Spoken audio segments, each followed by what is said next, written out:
Hello everyone, তোমরা সবাই কেমন আছো? আশা করি ভালো আছো। আমিও খুব ভালো আছি। আজকে সকাল হচ্ছে মন্ডে। আজকে সকালবেলা থেকে স্টার্ট করেছি নতুন জার্নি। ভেবেছি যে একটু হেলদি ফুড খাবো আর হেলদি ব্রেকফাস্ট করব আর নিজের একটু মেনটেন করব নিজেকে।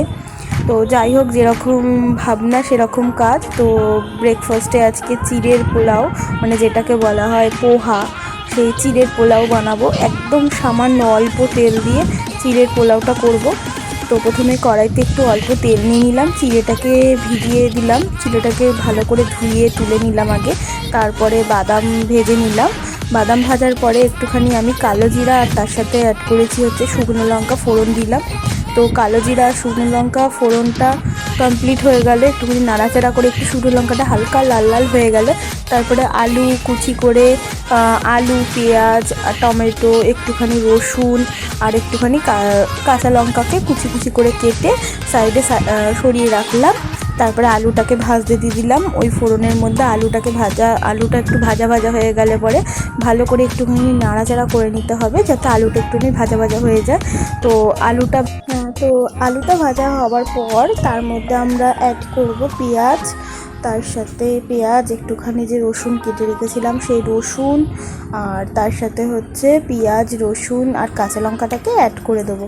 পেঁয়াজ রসুন কাঁচা লঙ্কাটাকে অ্যাড করে দিয়ে ভালো করে আবার নাড়াচাড়া করে নিতে হবে। তো ভালো করে নাড়াচাড়া করে নেওয়ার পর সেটা একটু যখন ভাজা ভাজা লাল লাল টাইপস হয়ে আসবে, তো তার মধ্যে তারপরে একটুখানি খুন্তিটা দিয়ে দেখে নেবে যে একটুখানি নরম নরম হয়েছে কিনা। তারপরে একটুখানি হলুদ অ্যাড করব। তো হলুদটা আগে অ্যাড করিনি, কারণ আমি শুনেছি মায়েদের কাছে হলুদ যদি আগে অ্যাড করে দিই তাহলে নাকি আলুটা নাকি ভাজা ভাজা হয় না। তো যাই হোক, আমি তারপরে হলুদটা লাস্টের দিকে একটু অ্যাড করে নিলাম। তো হলুদ নুন এগুলো সব দিলাম। দিয়ে তার মধ্যে এবার আমরা দিয়ে দেবো যে চিড়েটা আমাদের ভিজিয়ে রাখা ছিল, সেই চিড়েটাকে আমরা ভালো করে ধুয়ে ভিজিয়ে রাখা চিড়েটাকে তুলে কড়াইতে দিয়ে দেবো। দিয়ে তারপরে আমরা ভালো করে তার মধ্যে একটু হলুদ আর একটুখানি নুন এগুলো সমস্ত কিছু অ্যাড করব। একটুখানি চিনি দেবো। এই যে আমি একটুখানি চিনি দিলাম। এগুলো স্বাদ মতো, তোমরা যেরকম স্বাদ মতো এটা বুঝে, এটা হাতের আন্দাজে স্বাদ মতো তোমরা চিনি নুন এগুলো অ্যাড করতে পারো।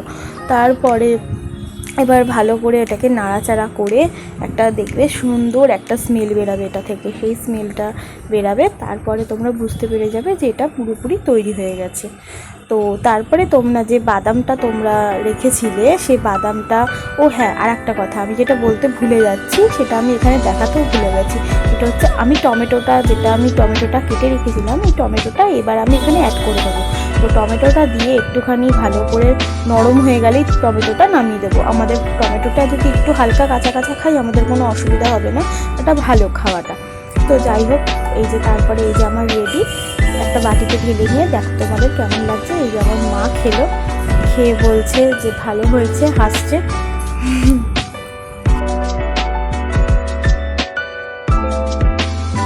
Thank you watching my video. উৎসাহ পেলে আরও তোমাদের রান্নার ভিডিও দেবো। Thank you.